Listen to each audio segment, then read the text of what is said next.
Hey guys, it's a little early here. It's 6 a.m. A little caffeinated. I thought I started work today at 6. Turns out I don't open this bee until 7. So I wanted to tell you about an audition that I went on last night. Thought it was for a play. There's no acting involved in the audition process, so I assume it must be for a musical review. 90s songs, and they asked us to bring in 2 contrasting 90s songs. They only asked us to perform one of them. For me, though, the 90s starts with Nirvana and NWA. Kind of goes from there. Not so for them. They had Madonna's En Vogue. They had Backstreet Boys. They had Boys to Men. They had other boys. It's fine. That's the 90s, too. Just we had different ideas. I brought in Ain't Nuthin But a G Thang, first verse, Snoop Dogg. Second verse of Forgot About Dre, Eminem. They did have a hip-hop character. In the callbacks, they asked us to perform Ice Ice Baby and the theme song to The Fresh Prince of Bel-Air. So we had different ideas. It was cool. One of the ladies was bobbing her head. She seemed to know the song. The rest of them laughed at first because MC Chalkskin, big fat albino, 6'3". It's funny. It is. It's funny. But then as soon as I started explaining a young G's perspective, they just got shocked and horrified.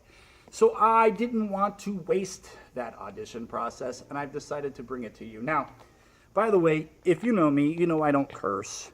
Not in my raps, not in my life. But if you are offended by profanities, this is Snoop Dogg and Eminem. Move along. Move along. This is basically how it went.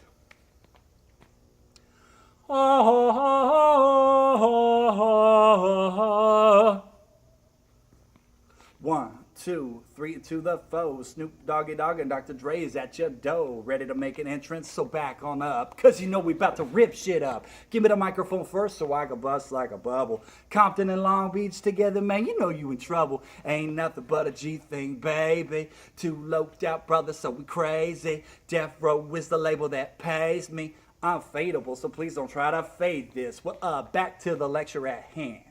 Perfection is perfected, so I let them understand from a young G's perspective. And before me digging a bitch, I gotta find a contraceptive.